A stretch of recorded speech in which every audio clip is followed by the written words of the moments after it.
Hey guys, I'm back again. I know it's been a while, but a lot of stuff's been going on in these last few months, and so I said that I was going to invite you on my journey to my truth. So here I am. I'm telling the truth. I don't want to be here. I don't want to do this right now, but I told God that I would, and so here I am. So over the last few months, I've become real numb and despondent, not even really necessarily knowing why, but knowing that something is not right. And so I talked to God, just like I'm talking to you guys. That's how I talked to God. And I was like, God, what is wrong with me? What is going on? Why do I feel this way? It got to a point where I just needed some prayer. And so my friend prayed for me, and I started to feel better, and I could feel the breakthrough. And so then I realized I haven't cried in months. And don't you know that crying is purifying, it's purging, all of those things, and it helps you. It takes a weight off of you, but I wasn't doing it. I've had a lot. I've had some issues with my children. And yes, my children, because no matter how old they get, they are always your children. Stuff I can't talk about. When they're ready to talk about it, we'll talk about it. But until then, still stressed mama out. Okay? So, and then my cousin dying, and it's just been so much. And I never really realized that I hadn't even grieved her. It's been since, March, April, what is it? Was it April? So it's been something like that. And I guess because sometimes when people are far away, you just act like they're away. And I've been to Georgia more in this last 5 months than I had when my cousin was alive. And I didn't go to see her, guys. Oh. But anyway, I realized I just hadn't grieved her, because it was just easy to not really pretend, but I guess because those stages of grief are really real. So I guess it was like I was in denial, maybe, just pushing it under the rug, acting like it didn't exist. And I do believe God was allowing me to go to Georgia so he could show me that I needed to deal with this thing once and for all. It's okay to grieve, but just don't stay in it. And so after my friend prayed for me the next day, I just began to just weep and just cry over all the things I had been dealing with these last few months, and dealing with my cousin's death. And I actually grieved her for the first time in 5 or 6 months, however long it's been. And I grieved over the thing that's going on with my kids, and I mean, I literally cried for almost 2 hours straight. That's the longest I've cried in a long time.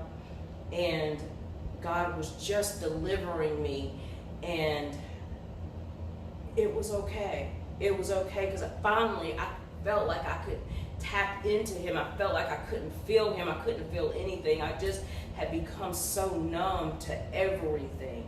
Doing like the one thing I told you not to do, is push it back and act like it doesn't exist, because it always comes back to find you again. So you can ignore it as long as you want. So what I decided to do, to grieve all those situations, and that's what I did. And so we had our Christmas in September, our family gathering.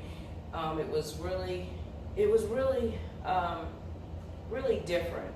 Really different than what I expected. It's like all the kids getting together now as adults, and we're seeing all the different personalities and all of those things, and it was great. It was what we needed. We needed to find a way to do something that my mom didn't do. And I know I'm kind of jumping, but just work with me, okay? And so I can say it was just beautiful. Everybody got to meet my grandson, nephew, niece, cousin, whatever Carter is to everyone. We got a chance to do that. And so the night before we left, we got a chance to really honor my mother, not grieve her, but honor her. And everybody went back and just told stories, funny things about my mom. Not everything was funny, but that's what happened, and it was so beautiful. I mean, there was not a dry eye in the house, and it was just beautiful. And I'm thankful to God that our family got a chance to experience that and to celebrate, and we got a chance to see what my mom meant to each and every one, how she helped us grow as adults, as people, period. And it was so awesome. And so now, after we've honored my mom and all of those things in my little grieving process, let me take you back to my grieving process for just 1 second. I realized my cousin, I used to call her my cousin / mom. So while I was celebrating my mom and celebrating her life, I also was underlying grieving my cousin's death. And that was like really bittersweet. And then when I was able to release that, that was so awesome. I just had to tell you that. But so let me go back to my mom. So after we got back from Georgia, we have this big group family text, and so it's just something so simple, but God will just show you things. It was something so simple, and somebody saying, "Okay, Johnson family," just in the text. And then I read it, and it startled me, because what I realized is I was like, and I began to weep. I mean, like, just weep and weep. And I said, God, I never thanked you for my father. And anybody who really knows me, probably didn't even know who my father was, what he was about, because I never talked about him. But on that day, I had to acknowledge that James L. Johnson was my father. And I had to thank God. I was busy thanking God for my mother and for who she was in my life and how she made me who I am. But then again, there was little old James that we forgot about. We can't forget about James, because guess what, guys? If there was no James L. Johnson, there would not be a Maletta J. Johnson.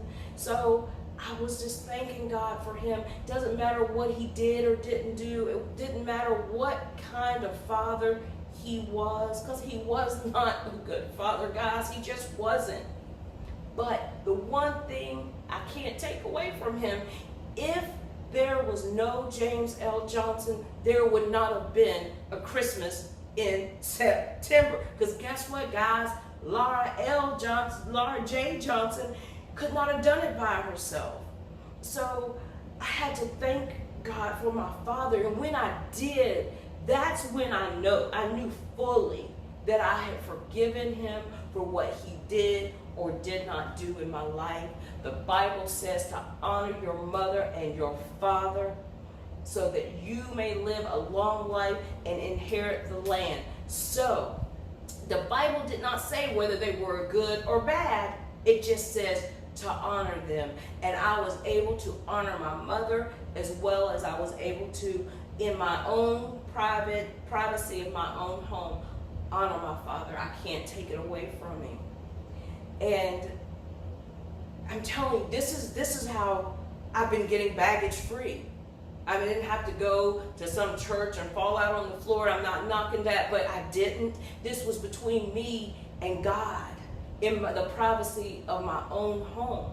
And so I'm going to get to this, and then I'm going to let you guys go. So speaking of my father, God said, he told me a couple of days after that, he said, the reason I wanted you to honor your father and to let you know that you have forgiven him is to show you how he caused an issue with you and men. Guys, I got men issues. I do. I really do. I don't trust them. Never have. I'm not going to say never will, because I'm not going to speak that. But let me tell you something about my father. My father, when I was a little girl, he used to say, Daddy would never do anything to hurt you. And I believed him, because when you're a child, whatever your father says, you just believe. But guess what, guys? He hurt me and he left me. And so I became something that I was not proud of. Even when I was a little girl, I was like, just became someone I didn't even like, all because my daddy left me. He did, guys. He left me. No, it doesn't matter if he's Looney Tunes, what. When you're a little girl and your father leaves you, you compare every other man to your father. And that's what I did. I didn't trust anybody. I didn't give anybody a chance. And these are all the things that God is showing me about me, that I'm almost 50 years old and still single and alone.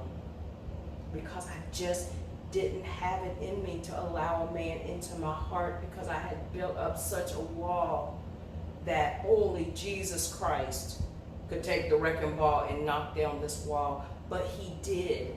He did that on this past weekend. And so now I'm starting to open up my heart, not be as hard. I'm no longer numb and despondent. And I can feel his presence again. So that's how I'm getting baggage free. You get baggage free however you led, but the thing is, and the end result should be, is that we all are baggage free. So until next time, I'll see you again.